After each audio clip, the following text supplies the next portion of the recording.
માંગરોળ તાલુકાના દિવાસા ગામના લોકોએ ખરાબ રસ્તાઓ મુદ્દે મામલતદારને આવેદનપત્ર આપ્યું। Story report by Pratap Sisodiya, Maliya Hatina.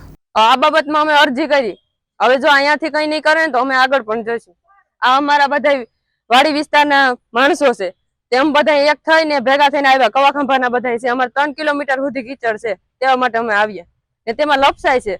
અમારે એની સાઈડથી છોકરા ભણવા જાય તે પણ લહરે છે ને હું પણ લપસી। તેમાં કેટલા બધી છોકરા લપસે છે ને ખટારા વાળા છે ને।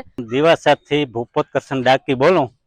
હું મામલતદાર કચેરીમાં આવ્યો અને અમારે રસ્તાનો પ્રોબ્લેમ છે અને રસ્તાની અંદર અમારે ગોઠણે રીબડા થઈ ગયા, તો કોઈ હાલવામાં કે કોઈ નિશાળિયાઓને કે કોઈ હલાય એવી પરિસ્થિતિ નથી। બધી રસ્તો આખો જે ગાડી હાલે છે ખાણીવાળાની ગાડીવાળા બગાડી નાખ્યા અને રસ્તાની અંદર બહુ પ્રોબ્લેમ છે।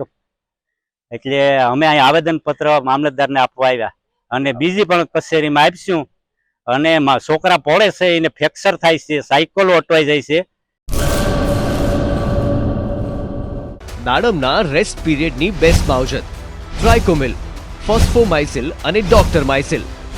શક્તિશાળી બેક્ટેરિયા, એક્ટિવ કાર્બન, માઇસિલિયા અને બધા જ પોષક તત્વોથી ભરપૂર ટ્રાઇકોમિલના ઉપયોગથી દાડમના પાકને મળશે સમતોલ ખોરાક। એક્ટિવ કાર્બન ધરાવતા ઉચ્ચ ગુણવત્તાયુક્ત ફોસ્ફેટિક ખાતર ફોસ્ફોમાઇસિલ દ્વારા દાડમનું વધુ ઉત્પાદન આપવા માટે છોડ બનશે સક્ષમ।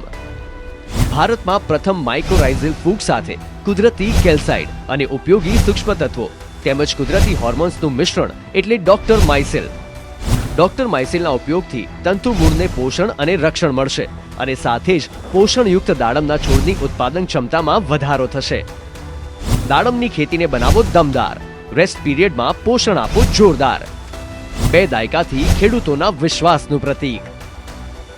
એગ્રી માઇસિલ બાયોસાયન્સ પ્રાઇવેટ લિમિટેડ।